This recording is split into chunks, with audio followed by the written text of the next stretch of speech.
Hello बच्चों, आज हम लोग पढ़ने जा रहे हैं एसटीपी को काफी डिस्क्राइब्ड वे में, क्योंकि यहाँ पे ये कंफ्यूजिंग हो जाता है। तो एसटीपी का सबसे पहले आप फुल फॉर्म याद करिए। इसका फुल फॉर्म होता है that is sewage treatment plant.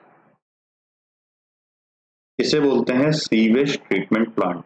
अब ये सीवेज ट्रीटमेंट प्लांट क्यों लगाया जाता है और इसका क्या महत्व है, पहले उसको समझने के लिए आप समझेंगे सीवेज को। तो सीवेज को समझने के लिए जैसे मैं एक हाउस बना रहा हूँ, ठीक है, ये हाउस हो गया। यहाँ पे जाहिर सी बात है, घर है तो यहाँ इंसान ही रहते होंगे, और इंसान है तो बच्चों यहाँ पर टॉयलेट का, फ्लश का उपयोग करते होंगे, ठीक है। तो टॉयलेट और फ्लश का उपयोग करते हैं यहाँ पर। उससे होता क्या है, तो मेनली वाटर वेस्ट बनता है ना। वेस्ट वाटर या वाटर वेस्ट कह सकते हैं। तो यहाँ पे जो वाटर वेस्ट तैयार होता है उसमें मेनली जो होता है वो होता है बच्चों ह्यूमन एक्सक्रीटा, है ना। ह्यूमन एक्सक्रीटा हो सकता है। ह्यूमन एक्सक्रीटा मतलब फिशीज होगी, है ना, फिशीज होगी, साथ में यूरिन होगा। यूरिन के साथ बच्चों जो वाटर आपने फ्लश किया है वो होगा, ठीक है। कपड़े वगैरह धोए हैं तो थोड़ा बहुत डिटर्जेंट वगैरह का भी हो सकता है। और इवन दो किचन वगैरह की भी अगर पानी की सप्लाई है तो भी इसी में आई होगी, बर्तन धुलने वगैरह का पानी। तो ये सारा जो एक साथ ये बना बच्चों, इसे बोलते हैं दैट इज सीवेज। तो यानी ये हिंदी में इसको कहते हैं बच्चों वाहित वाहित मल, मतलब बहने वाला मल, जो पानी के साथ बह करके जाकर के स्टिपेट तक जाता है। तो आपके घरों में बच्चों पाइपलाइन जाती है। ये पाइपलाइन बच्चों आपके मेन सिटी के सीवेज कैनाल से या सीवेज पाइपलाइन से जुड़ी होती है, और ये सीवेज पाइपलाइन सीधे जाकर के बच्चों किसी आसपास एसटीपी में खुलती है। ये सीवेज ट्रीटमेंट प्लांट में इस सीवेज का बच्चों ट्रीटमेंट किया जाता है, इसको साफ सुथरा कर लिया जाता है, और फिर इसके साफ पानी को किसी वाटर बॉडी में जाकर के फिर से छोड़ दिया जाता है। क्योंकि अगर हम जैसा ये सीवेज है अगर वैसे क्या वैसा इसमें डाल देंगे तो अनेक हानियां हमको होने वाली हैं। अभी हम लोग डिस्कस करेंगे कि क्या वहां पर दिक्कतें हो सकती हैं बच्चों। तो आइए जरा पहले बात कर लेते हैं कि हम सीवेज को ट्रीट करते ही क्यों हैं। सीवेज हम लोगों ने जान लिया, अब बात हो रही है कि why we treat the sewage. तो क्वेश्चन ये है कि वाई वी ट्रीट सीवेज, हम सीवेज को ट्रीट करना क्यों चाहते हैं, क्या जरूरत है। तो ध्यानपूर्वक आप सोचिएगा यहाँ पर कि सीवेज में मेनली क्या है बच्चों। सीवेज में हम लोगों ने कहा कि मेनली इसमें जो है वो ऑर्गेनिक मैटर है, ठीक है। ऑर्गेनिक मैटर है, कितना ऑर्गेनिक मैटर है, अब मान के चलिए 90% तक ऑर्गेनिक मैटर है जो कि ह्यूमन एक्सक्रीटा से बना हुआ है, ठीक। अब इस एक्सक्रीटा को, क्योंकि ये बच्चों ऑर्गेनिक मैटर है, तो इसको जो डाइजेस्ट करते हैं, डाइजेशन का इसको जो काम करवाया जाता है, इस पे डाइजेशन करते हैं एरोबिक बैक्टीरिया। फिर से बोल रहा हूं, इस सीवेज का जो डाइजेशन करेंगे वो करेंगे एरोबिक टाइप ऑफ बैक्टीरिया। अगर ये एरोबिक बैक्टीरिया करेंगे बच्चों तो इनको ऑक्सीजन की जरूरत होगी, ठीक है, ऑक्सीजन की जरूरत होगी। अब आप सोच के देखिए, अगर इसी ऑर्गेनिक मैटर को आप वाटर बॉडी में डाल देते हैं, यहाँ पर वाटर बॉडी के अंदर अगर इसको आप छोड़ देते हैं, तो वाटर बॉडी में जो डिजोल्व ऑक्सीजन है, जो डिजोल्व ऑक्सीजन है उसको बैक्टीरिया बच्चों कंज्यूम करना स्टार्ट कर देंगे काफी ज्यादा मात्रा में। और जब डिजोल्व ऑक्सीजन कंज्यूम करना स्टार्ट करेंगे तो ये जो डिजोल्व ऑक्सीजन है वाटर बॉडी में बच्चों घटने लगेगी, हमारी नदी में, तालाब में, झील में। ये जब घटने लगेगी तो होगा क्या कि फिशेस के लिए और मोलस्कन्स के लिए या रेप्टाइल्स के लिए जो जरूरी ऑक्सीजन है वो नहीं मिल पाएगी बच्चों, उतनी मात्रा में नहीं मिलेगी। उससे होगा क्या, उससे होने लगेगी फिशेस मोर्टेलिटी, है ना। तो फिशेस की मृत्यु दर काफी तेजी से यहाँ पर बढ़ जाएगी। आपको दिखने में आएगा कि वहां पर मछलियां मर रही हैं। तो मछलियां क्यों मरती हैं, इसलिए मरती हैं क्योंकि झील में या तालाब में या नदी में डिजोल्व ऑक्सीजन काफी ज्यादा कम हो जाती है, क्योंकि हमने सीवेज को ऐड कर दिया है। अब जब मछलियां मरेंगी बच्चों तो वहां पर और सड़न उत्पन्न होगी, है ना, क्योंकि और ऑर्गेनिक मैटर बनेगा, और फंगस और बैक्टीरिया वहां पर ग्रो करेंगे, और वो भी इसको एरोबिकली ही कंज्यूम करने की कोशिश करेंगे। तो पानी में और ज्यादा ऑक्सीजन की कमी हो जाएगी। इससे बच्चों हो सकता है वाटर बॉडी पूरी तरीके से कंटामिनेटेड हो जाए। Whole water body can be contaminated in बहुत कम समय में बच्चों, ठीक है। तो बहुत कम समय में ये बच्चों वाटर बॉडी खराब हो सकती है। तो हम इसी चीज को, दैट इज फिशिश मोर्टेलिटी को कम करने के लिए या एकदम खत्म करने के लिए, साथ में वाटर बॉडी के पॉल्यूशन को कम करने या बिल्कुल ना होने के लिए ही एसटीपी का प्लांट लगाते हैं। तो एसटीपी प्लांट क्या है? हमारी वाटर बॉडी को प्रदूषित होने से बचाने के लिए, कंटामिनेटेड पॉल्यूटेड होने से बचाने के लिए एक युक्ति है, एक जुगाड़ है, जिसको हम लोग बच्चों करते हैं सीवेज को ट्रीट करने में। अब देखिए इसमें कई चरणों में इसको हम करते हैं, है ना, कई इसमें स्टेजेस हैं। तो कई स्टेजेस हैं, उनको आपको ध्यान से समझना होगा। चलिए समझते हैं। फिर वहीं हम लोग स्टार्ट करते हैं यहाँ से कि दैट इज एक ये हाउस है, मान लेते हैं काफी बड़ा सा हाउस है। यहां से बच्चों ये पाइपलाइन गई है सीवेज की, इसमें सीवेज जा रहा है, ठीक है। अब सीवेज जब पहुंचता है सीवेज ट्रीटमेंट प्लांट के पास, तो यहाँ पर बच्चों नेट लगी रहती है। क्या लगी रहती है? ये नेट लगी हुई है। फिर आगे ये पाइपलाइन ऐसे फिर कनेक्ट होती है, फिर यहाँ पर आगे जा करके नेट लगी रहती है। फिर थोड़ा सा और आप आगे जाओगे तो ये नेट लगी रहती है। अब ये बार बार मैं नेट क्यों बोल रहा हूं? क्योंकि ये नेट का साइज बच्चों आगे बढ़ने के साथ ही छोटा होता चला जाता है। जैसे यहाँ पर जो नेट लगी होगी, इसमें जो इसकी जालियां होंगी काफी थोड़ी लार्ज होंगी। इसमें लार्ज पोर्स वाली जालियां होंगी, इसमें बच्चों मीडियम पोर्स वाली जालियां होंगी, और इसमें स्मॉल पोर्स वाली जालियां होंगी। इसी को एनसीईआरटी कहती है कि आपने क्या किया है, सीक्वेंशियल सीक्वेंस के अनुसार आपने फिल्ट्रेशन कर लिया है ना। तो इस सीवेज का आपने सीक्वेंशियल फिल्ट्रेशन किया है। अब सीक्वेंशियल फिल्ट्रेशन से लाभ क्या है? लाभ सोचिए क्या क्या हो सकते हैं। तो यहाँ सीक्वेंशियल फिल्ट्रेशन के आपको लाभ दिखेंगे कि कुछ कंकड़ पत्थर वगैरह यहाँ बच जाएंगे, कुछ कंकड़ पत्थर यहाँ रुक जाएंगे, कोई पॉलीथीन वगैरह साथ में बह के आ रही है, कोई पेपर साथ में बह के आ रहा है, अदर डेब्रीज आ रही हैं, तो वो यहीं पर बच्चों ट्रैप हो जाएंगी, ठीक है। तो ऐसा इनको ट्रैप करने के लिए हम लोग सीक्वेंशियल फिल्ट्रेशन करते हैं। अब आगे सीक्वेंशियल फिल्ट्रेशन की बात क्या करते हैं, वो इंपॉर्टेंट है।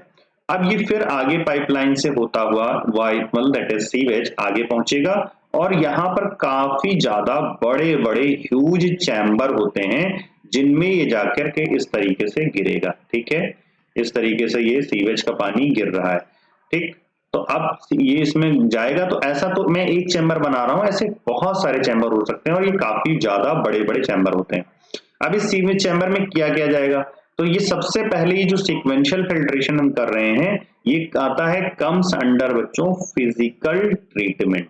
तो अभी हम लोग इसको फिजिकल ट्रीटमेंट ही दे रहे हैं, और फिजिकल ट्रीटमेंट में भी बच्चों दो चीजें आती हैं। फिजिकल ट्रीटमेंट में दो चीजें क्या आती हैं? पहला है सीक्वेंशियल फिल्ट्रेशन और दूसरा है बच्चों सेडिमेंटेशन। दूसरा क्या है? सेडिमेंटेशन। तो सीक्वेंशियल फिल्ट्रेशन करते हैं और सेडिमेंटेशन करते हैं। सेडिमेंटेशन कैसे किया जाता है? ये एक बार जब बच्चों फिल हो जाएगा पूरा कंटेनर, तो इसको ऐसे ही छोड़ दिया जाएगा। जब इसको ऐसे छोड़ देंगे तो काफी देर के बाद आप देखेंगे यहाँ पर कि नीचे की ओर कीचड़ कीचड़ जैसा और डेब्रीज, बड़ी बड़ी डेब्रीज और कीचड़, ये सब यहाँ पर बैठ जाएगा इस तरीके से, ठीक है। तो ये बैठ जाएगा, इसे आप लोग बोलोगे, तो इस तरीके से बैठ जाएगा, इसे ही बोला जाएगा प्राइमरी स्लज बच्चों। क्या बोलोगे इसको? ये प्राइमरी स्लज कहलाएगा। अब ये ऊपर जो बच्चों बचेगा, ये बचेगा इफ्लुएंट। इसे क्या बोलोगे? इफ्लुएंट बोलेंगे या सुपरनेटेंट भी बोल सकते हैं। तो हम लोगों ने अभी क्या किया फिजिकल ट्रीटमेंट में? सीक्वेंशियल फिल्ट्रेशन कर लिया और सेडिमेंटेशन कर लिया। तो यहां पर हमारा फिजिकल ट्रीटमेंट कंप्लीट होता है। लेकिन फिजिकल ट्रीटमेंट से पानी अभी शुद्ध नहीं हुआ है, ये सीवेज का पानी शुद्ध नहीं हुआ है। उसके लिए अब जो अगली प्रोसेस हमें करानी है, उस अगली प्रोसेस का नाम है बच्चों बायोलॉजिकल ट्रीटमेंट। तो यहाँ पर बच्चों हम लोग बायोलॉजिकल ट्रीटमेंट भी कराते हैं। बायोलॉजिकल ट्रीटमेंट कराने के बाद ये जो सीवेज का पानी है, ये पूरा का पूरा हम क्लीन कर सकते हैं। तो कैसे करेंगे, आइए उस पर चर्चा करते हैं। तो बायोलॉजिकल ट्रीटमेंट में क्या होता है, ये फिजिकल ट्रीटमेंट वाला जो इफ्लुएंट है, इफ्लुएंट बोल रहा हूं, नॉट द प्राइमरी स्लज को वहीं से निकाल लिया जाएगा और इफ्लुएंट को आगे भेज दिया जाएगा। अब जब ये आगे आता है तो कहां जाता है बच्चों, ये आता है बहुत बड़े इस प्रकार के टैंक में। ये टैंक बच्चों कहलाता है एरिएशन टैंक। इसे क्या बोलते हैं, एरिएशन टैंक बोला जाता है। एरिएशन टैंक में होता क्या है कि यहाँ पर बड़े बड़े बहुत कूलर लगे होते हैं। ये कूलर किस लिए लगे होते हैं, अभी मैं एक्सप्लेन करना चाहूंगा आपको कि ये कूलर किस लिए हैं। एक्चुअली हमारे सीवेज में बच्चों एरोबिक बैक्टीरिया पहले से ही मौजूद हैं, ठीक है। एरोबिक बैक्टीरिया पहले से ही मौजूद हैं जो सीवेज को बच्चों डाइजेस्ट करना चाहते हैं पूरी तरीके से, ठीक है। वो उनका खाना है एक प्रकार से, ऑर्गेनिक मैटर जो है एरोबिक बैक्टीरिया का खाना है, उसे वो डाइजेस्ट करना चाहते हैं और डाइजेस्ट करने के लिए उनको लगती है ऑक्सीजन की requirement, because they are aerobic bacteria. वो ऑक्सीजन की प्रेजेंस में ही इस काम को कर सकते हैं, ऑर्गेनिक मैटर को डाइजेस्ट कर सकते हैं। तो इसके लिए कि यहाँ पर ऑर्गेनिक मैटर में किसी भी प्रकार की ऑक्सीजन की कमी ना होने पाए, हम बच्चों कूलर को ऑन कर देते हैं। कूलर एयर को बार बार अंदर की ओर एग्जॉस्ट कर देता है। अब ये ऑक्सीजन की कमी यहाँ पर नहीं होने पाती है। दूसरी बात है, यहाँ पर प्रोपेलर होते हैं, इस तरीके से पंखे बड़े बड़े लगे होते हैं अंदर की ओर जो चलते रहते हैं। इनके चलने से क्या होता है, इनके चलने से ये जो वाटर है प्रॉपरली एजिटेटेड होता रहता है। एजिटेटेड का मतलब इसमें प्रॉपरली ऑक्सीजन की मात्रा लगातार कॉन्स्टेंटली एक जैसी बनाई रखी जा सकती है, जिससे जो बैक्टीरिया हैं वो अपने फुल पोटेंशियल पे इसको डाइजेस्ट करते हुए चलते हैं। अब यहाँ ये बायोलॉजिकल ट्रीटमेंट दैट इज जो एरिएशन टैंक चल रहा है और जो एरोबिक बैक्टीरिया इसमें ग्रो हुए हैं वो अब करेंगे क्या, देखिए बच्चों। तो जो ऑर्गेनिक मैटर था यहाँ पर उपस्थित ऑर्गेनिक मैटर, तो इस ऑर्गेनिक मैटर को ये लोग डाइजेस्ट करेंगे तो ऑर्गेनिक मैटर की कंसंट्रेशन बच्चों कम होने लगेगी। अगर ऑर्गेनिक मैटर को एक बार आपने एरोबिक बैक्टीरिया के द्वारा कम करा लिया तो जो ऑर्गेनिक मैटर को डाइजेस्ट करने वाली डिसॉल्व्ड ऑक्सीजन चाहिए थी बैक्टीरिया को, उसकी भी डिमांड बच्चों कम हो जाएगी। That is biochemical oxygen demand. जैसे यहाँ पे देख लीजिए बच्चों, 1 लीटर का ये जग है, ठीक है, इट इज 1 लीटर और 1 लीटर में उपस्थित है सीवेज, ठीक, 1 लीटर सीवेज यहाँ पर है। तो 1 लीटर सीवेज को प्योर करने में बच्चों, प्योर करने में जितनी ऑक्सीजन की डिमांड जरूरत होती है, इस डिमांड को हम लोग बोलते हैं बच्चों बायोकेमिकल ऑक्सीजन डिमांड।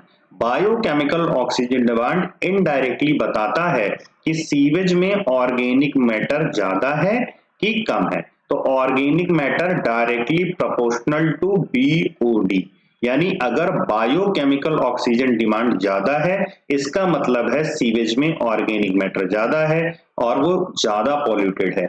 वहीं अगर सीवेज में ऑर्गेनिक मैटर बच्चों कम है तो उस सीवेज की बीओडी भी बच्चों कम हो जाएगी, वो उसकी पहले वाली की तुलना में लेस पॉल्यूटेड माना जाएगा।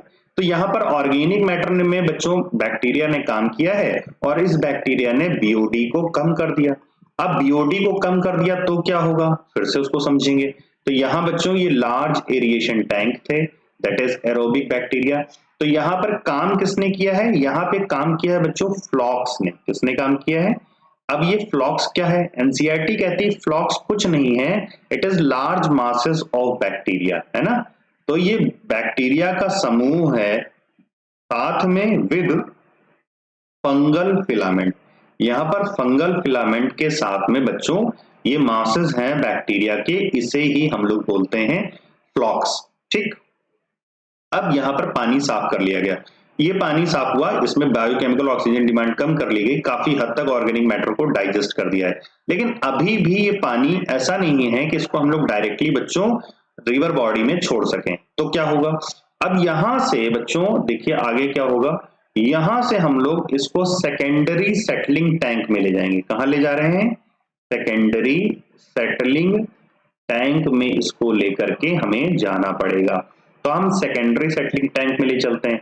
जब सेकेंडरी सेटलिंग टैंक में ले चलेंगे बच्चों तो होगा क्या, होगा ये कि यहाँ नीचे की ओर बच्चों स्लज, जो ये एक्टिवेटेड आपका फ्लॉक्स था, ये जो फ्लॉक्स थे ये नीचे बैठने लगेंगे, फ्लॉक्स वाला मास नीचे बैठेगा तो यहाँ पे बनेगा बच्चों सेकेंडरी स्लज, ठीक है, सेकेंडरी स्लज। ये सेकेंडरी स्लज कभी कभी यहाँ एरिएशन टैंक में फ्लॉक्स की मात्रा कम होने लगती है, बैक्टीरिया की मात्रा कम होने लगती है, तो यहीं से हम फ्लॉक्स को निकाल करके फिर से पंप करा देते हैं एरिएशन टैंक में। ऐसे ही मैकेनिज्म यहाँ पे डेवलप करके रखी जाती है। फिर से समझिएगा, कभी कभी एरिएशन टैंक्स में जब फ्लॉक्स की मात्रा कम होने लगती है तो हम इसी सेकेंडरी स्लज से थोड़े से फ्लॉक्स निकाल करके एरिएशन टैंक में डाल दिया करते हैं, ठीक है। अब ये फ्लॉक्स जो नीचे सेटल हो जाएगा बच्चों सेकेंडरी सेटलिंग टैंक में, नीचे की ओर बैठ जाएगा भारी होकर के, और ऊपर की ओर क्लीन वाटर बचेगा, ठीक है। अब ये पानी क्लीन है, जो ऊपर की ओर पानी बचा है इस चैम्बर में ये क्लीन है, एंड इट मस्ट बी, हम इसको बच्चों क्या कर सकते हैं, इसको यहां से निकाल करके वाटर बॉडी में डाल सकते हैं। तो नदियों में हम इसको आगे ट्रीट करके डाल सकते हैं, या दूसरा तरीका है इसको हम बच्चों क्लोरीनेशन करके, इसमें क्लोरीन मिला करके, इसकी रिवर्स ऑस्मोसिस करके और ओजोनीकरण ओजोनोलिसिस करके हम लोग इसको पीने योग्य भी बना सकते हैं। इससे किसी भी प्रकार का बैक्टीरिया, फंगस, वायरल इन्फेक्शन नहीं होगा, ये ह्यूमन के पूर्णतया पानी पीने योग्य बन जाएगा। ये एडिशनल पॉइंट है, ये नहीं लिखा है एनसीईआरटी में, लेकिन ये लिखा हुआ है कि हम इस ट्रीटेड वाटर को वाटर बॉडी में बच्चों मिला सकते हैं। अब कहानी यहीं पर नहीं खत्म होती है, कहानी ये होती है कि जो सेकेंडरी स्लज बचता है, क्वेश्चन ये है कि सेकेंडरी स्लज का क्या किया, सेकेंडरी स्लज हम लोग कहां पर यूज करते हैं। तो आइए देख लेते हैं सेकेंडरी स्लज का यूजेस क्या हो सकता है। तो सेकेंडरी स्लज कहां बना है आपको याद करना पड़ेगा। सेकेंडरी स्लज बना है बच्चों सेकेंडरी सेटलिंग टैंक में, है ना, यह बायोलॉजिकल सेटलिंग टैंक में बना है, ऐसा भी बोल सकते हैं बच्चों। अब यहाँ पे मैं टैंक बना रहा हूं, ये फ्लॉक्स बैक्टीरिया के बनकर के नीचे मास इकट्ठा हुआ है, ठीक। अब ये मास इकट्ठा हुआ है, इसमें क्या किया जाएगा, इस सेकेंडरी स्लज को बच्चों, क्योंकि इसमें एरोबिक बैक्टीरिया हैं, तो हम यहाँ पर एक एनएरोबिक चैम्बर लेते हैं। इस एनएरोबिक चैम्बर में ऑक्सीजन कहीं से भी नहीं आ सकती, मतलब कुल मिला के एयर टाइट चैम्बर होता है क्या सर, हाँ एयर टाइट चैम्बर होता है। इस चैम्बर को कहते हैं anaerobic sludge digester. Anaerobic sludge digester होता है, जहां पर इस हम स्लज को बच्चों डाइजेस्ट करने का काम करेंगे। तो यहां पर होगा क्या, यहां पर इस चैम्बर में पहले से ही एनएरोबिक बैक्टीरिया मौजूद होंगे, ठीक है, एनएरोबिक बैक्टीरिया यहां पे पहले से मौजूद होते हैं। जब हम एरोबिक बैक्टीरिया को यहां डालते हैं तो उनकी मृत्यु हो जाती है, दैट इज डेथ हो जाती है, और डेथ हुई बैक्टीरिया को डाइजेस्ट करने का काम एनएरोबिक बैक्टीरिया करते हैं। अब जब ये एनएरोबिक बैक्टीरिया एरोबिक बैक्टीरिया के डेथ होने के बाद इनको डाइजेस्ट करते हैं तो कुछ गैसेस यहां निकलती हैं, जैसे कि बच्चों methane, CO2 and hydrogen sulphide gas. इन तीनों के मिक्सचर को ही बोलते हैं बच्चों बायोगैस, ठीक है। इस बायोगैस को बच्चों हम कुकिंग में, लाइटनिंग में और फ्यूल की तरह हम लोग यूज कर सकते हैं, ठीक है। मीथेन गैस ही तो है, तो यहाँ मीथेन हम लोग यूज करते हैं, तो कुकिंग में और लाइटनिंग में और फ्यूल की तरह इस कुकिंग गैस का हम लोग प्रयोग कर सकते हैं, ठीक। तो ये आपने पढ़ा पूरा एसटीपी के बारे में कि व्हाट इज एसटीपी। तो फिर से मैं एक बार आपको याद दिला देता हूं कि हम लोगों ने क्या क्या किया। सबसे पहले हम लोगों ने सीवेज के बारे में पढ़ा कि सीवेज कहां से आता है, होता क्या है और क्यों हमें इसे नदी में डायरेक्ट हम इसे नहीं मिला सकते। तो यहाँ पे आपको पता चला इसका रीजन कि हम नदी में इसको क्यों नहीं मिलाएंगे, नदी में मिलाने से ऑक्सीजन जो डिजोल्व है वो कम हो जाएगी। फिर इसका ट्रीटमेंट कैसे करते हैं, तो इसके ट्रीटमेंट में बच्चों दो ट्रीटमेंट होते हैं, पहला फिजिकल, दूसरा बायोलॉजिकल। तो फिजिकल ट्रीटमेंट दो प्रकार से करते हैं, सेडिमेंटेशन, सीक्वेंशियल फिल्ट्रेशन और सेडिमेंटेशन।